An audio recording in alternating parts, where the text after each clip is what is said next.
because I too also live in Harlem. I live on Lenox. So I am excited to see how Harlem, being that extra character that it always is in real life and definitely on the show, I'm excited to see how you guys bring that in for sure. No, one of the things that's really interesting is that we kind of get into gentrification and we get into the different attitudes that people have about what's happening uptown. I mean, people are like, yeah, it's great to have Walmart and to have Whole Foods and stuff like that, but, not at the expense of culture, not the expense of feeling like you're a stranger in your own neighborhood. And so that's the thing. It's like we have a different take on it than what happens in Daredevil with Fisk. I mean, we're dealing with some of the same issues, but we're dealing with them in a different way. So I'm just hoping that we're true to something that people kind of respond to. I can't say that we have a new wave of gentrification that just occurred and is currently occurring. So I am looking forward to digging into the Luke Cage version versus what's actually happening right now and has been for about the last few years. Yeah, same with me. And what did y'all think of Simone as Misty Knight? Oh my goodness. I'm excited. So excited.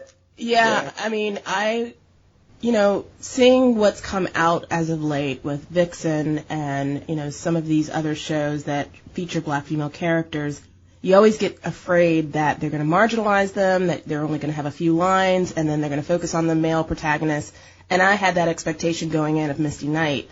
When I saw those first 7 episodes, I was like, oh my God, she's actually got dialogue. She's got several scenes. We're seeing her character arc grow, and she's got a thorough, fully fleshed out storyline. So that was incredibly refreshing, and I look forward to those next 6 to see what develops of Misty Knight, because we all know what happens later on. But yeah, I was amazed that Misty was given a lot of agency, more than what we've seen from other superhero shows that feature women of color in the past.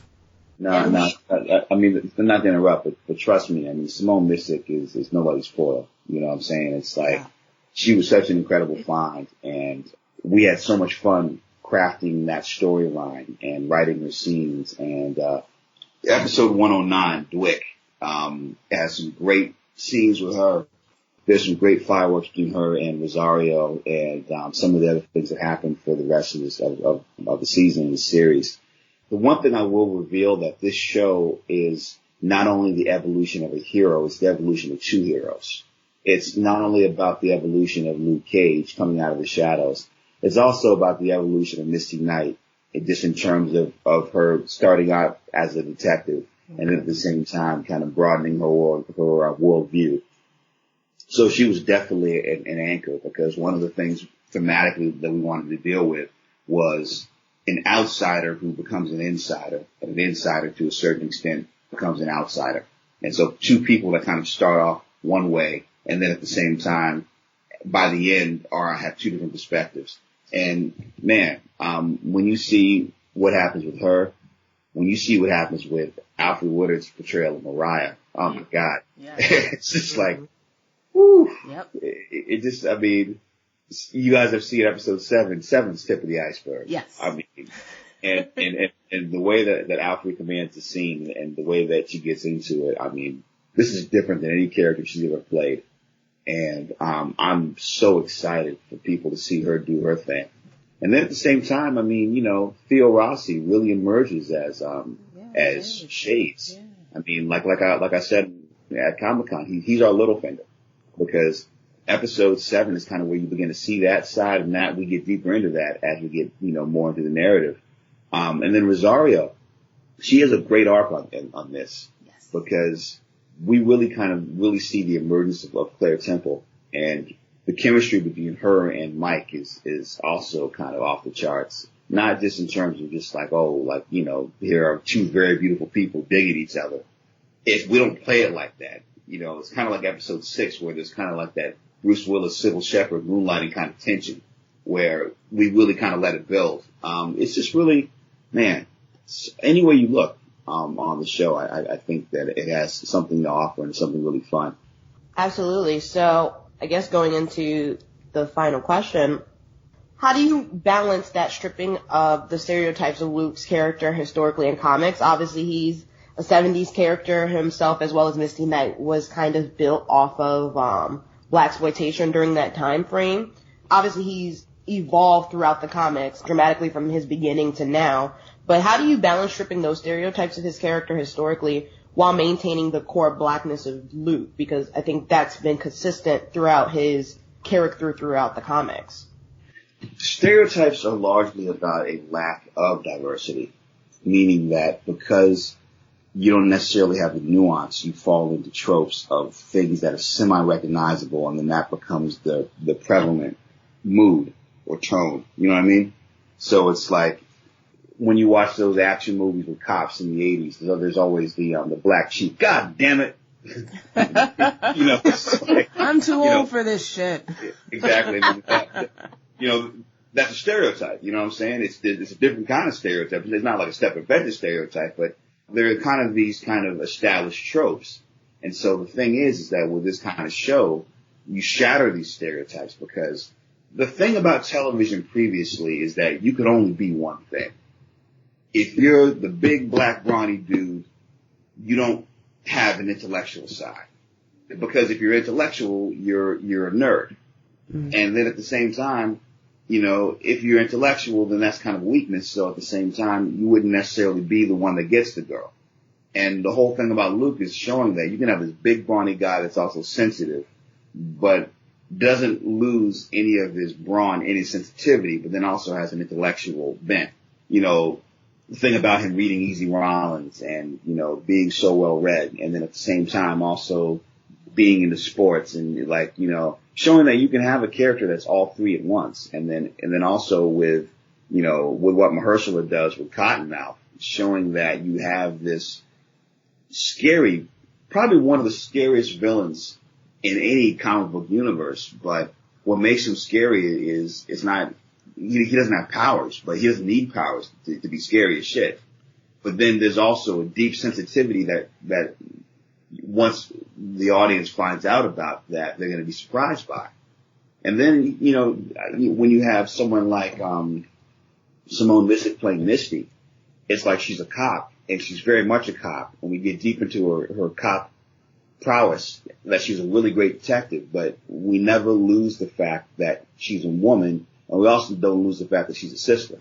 You know, and I think it was important to be able to show that, you know, you can have a sister doing this kind of thing, and she's not just like pining for a man, or she's not like, you know, the angry, you know, stereotype that so much happens with black female characters. Really, that anytime a black female character gets assertive, it's like, it's kind of going into like a smart alecky stereotype, as opposed to, you know, somebody that is just as equally as compelling as a male character and has just as many depths, and isn't necessarily as introspective about every decision, you know. So that was the thing, was just really on all fronts trying to break things down so that people don't know what to expect. And really, when they look at the show, they just see a richness and a complexity from everybody, you know.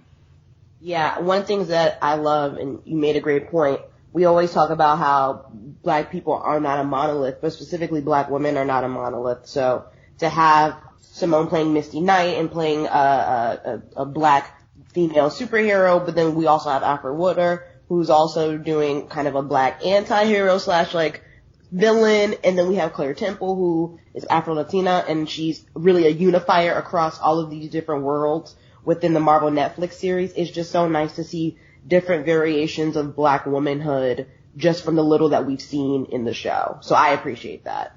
No, great. I mean, so here's the thing. It's like I mentioned, you know, Belly New City of God as written by the staff of The Wire, but the fourth movie that I would mention that I should, because it's really a deep influence on me, is Love Jones. Because the music in Love Jones, the way it was shot, it's still one of the most beautiful movies I've ever seen. You know, it's like when you talk about Love Jones and Black Orpheus, and just how, like, just the beauty of the diversity in front of the camera. And then at the same time, you kind of got this, you know, this kind of sexy vibe. I mean, that's the other thing, was that, like, Love Jones is probably one of the best movies that I've seen in the last 20 years.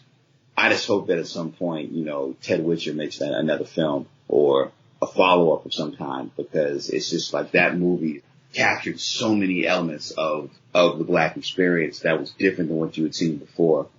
I wanted to kind of bring some of that vibe as well to Luke Cage, and looking at what Manuel Belisaire did just in terms of the look of the show, and also the fact that we were kind of able to inject, a sense of romanticism into all of this stuff. It's one of these shows I think people are definitely going to Netflix and chill to. And let's just say, without spoiling it, some of the best chemistry I've witnessed on screen is between Misty Knight and Luke Cage, which was amazing. So you are on point with the parallels to Love Jones. Oh, yeah, no. What was funny was we had an initial scene that got cut. And what it was going to be was it was going to be Misty and Luke in a cafe. They actually were going to have coffee. That's the funny part about it. They actually were going to have coffee, and they were going to be in a coffee shop. And the music that we wanted to build around was the Prince's The Ballad of Dorothy Parker. I wrote a great scene, and so the fact that we had to kind of change the coffee metaphor, it ended up working really well throughout the series. But the funny thing about it was they actually, in the initial version, they did have coffee, but we ran out of budget. So, we kind of had to do something else. But then when we got to that scene, without spoiling it too much, I was on set because it was a closed set. And I mean, that's how hot the thing was. And the thing that was interesting was like, I know both their spouses, and so I was just like, I'm like, man, they're gonna kill me. But then at the same time, the selfish showrunner in me is like, more, this is great, oh my God, like this scene is gonna be amazing. But then on top of everything else, it's like I called Ali Shaheed Muhammad from the set, and I said, man, you gotta start working on some music for this joint right now. And he's like, what do you think? And I said, like, it's gotta be something just like simple, but just like raw, but in a really kind of dope vibe. I said, it's gotta sound like Maggot Brain, but then at the same time, think about like, Al Green's I'm Glad You're Mine. And then, give it the vibe of, Ghostface and Ray's, Wisdom Body. And, I'm throwing out all these songs, and anybody else would be like, you're crazy, but like, that's the kind of shorthand that Ali and Adrian and I have, where I can do that, and they'll be like, okay. And then 2 days later, comes back with the exact song that you hear during that scene. And when I heard that song, I was like, oh man, this song is dope. That song was so dope, it almost became the theme song. But I was like, nah, it was too smooth. I mean, Marvel for the theme song said they wanted something more upbeat. The one that I kind of preferred was the song that we use at the end, when we play the end credits. Mm-hmm. But the thing was that Marvel knows what they're doing, and Marvel and Netflix, because the song that we use for our Luke Cage theme song, which is really energetic and upbeat, it really, in a weird way, does help when you watch these things as a binge watch, because when you hear the upbeat song as the theme song, it really kind of propels you in every episode. And so probably the best part about this entire process is that you learn something.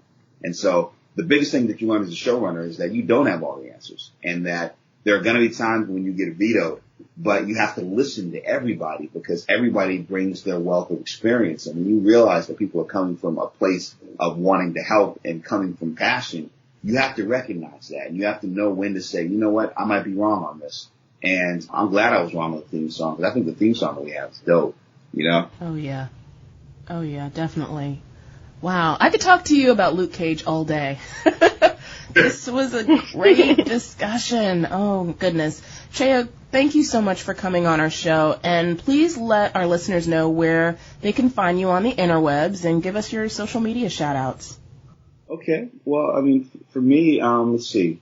So Twitter is CHEO_COKER. My Instagram is it's Cheo, CHEO_HODARI_COKER. I think that's what it is. I probably need to get on Instagram more, but I just have, like, I'm a Luddite, so like I just discovered Twitter, and I finally kind of got I got better at Twitter than I was, but that's pretty much it. Facebook, I got to keep Facebook private, honestly, just because it's like, I still enjoy Facebook. So like, although I know that I'll have some interaction on Facebook, but really for me, Twitter is probably going to be the best way for me to communicate with the world at large, and, you know, with pictures and kind of